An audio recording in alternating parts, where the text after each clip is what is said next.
Ladies and gentlemen, welcome back to Let's Delve. We've entered a new year, and so I think it's time that we start on a new project about a new life. Indeed, today we're gonna start building a game about survival, but with a little twist. Now, you've probably heard the saying about life dealing you a bad hand.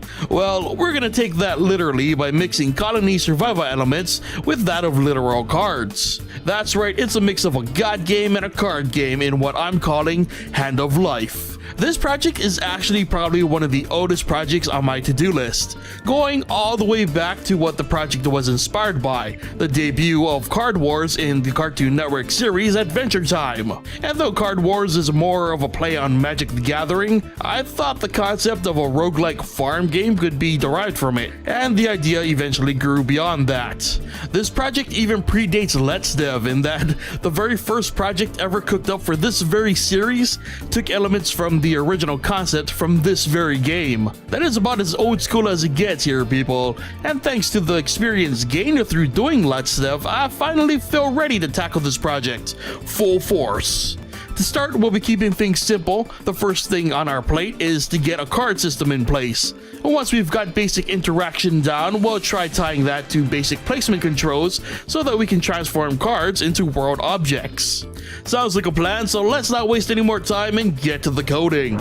Now, full transparency, this project really takes me out of my element, and so I spent a ton of time not getting a lot done. Having never worked on a card game or a colony builder type game before, there was a lot to learn, and actually my first attempt ended up with a trip back to the drawing board. So let's just fast forward to attempt number 2. I focused on card functionality first. Starting with 2 arrays to keep track of the names and colors of the cards, I then drew said names and colors based on the type of card. For example, sand is yellow, grass is green, and so on. Next, I had a simple loop generate our cards. Then I put that generation code in a script for future use. Next, I reoriented the cards to better fit what I'd imagine the final setup would look like. Now, with the cards in a more proper place, I gave them collision boxes, because we're currently not using any types of sprites, so we lack easily accessible collision masks. And for visual feedback purposes, I gave the cards a horizontal offset as a hover effect. With our cards functioning on at least a basic level, it was time to start passing variables on for other functionality. To start, I wanted to keep track of which card we've currently got selected, so I drew a space for said card. When selected, it displays the current card's information, and when not, a blank rectangle is drawn instead. I then checked for a left click, and if the mouse is hovered over a card, that card is removed from the player's hand and displayed via the HUD space.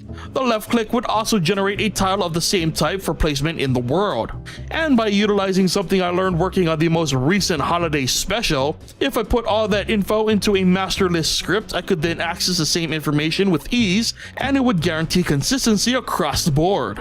So with the tile creation working, it was time to focus on tile placement. Checking for a left click, if all was good, I had the tile placed in the world, had the corresponding cards removed from the player's hand, reset the HUD display, and reset the cursor for future activity.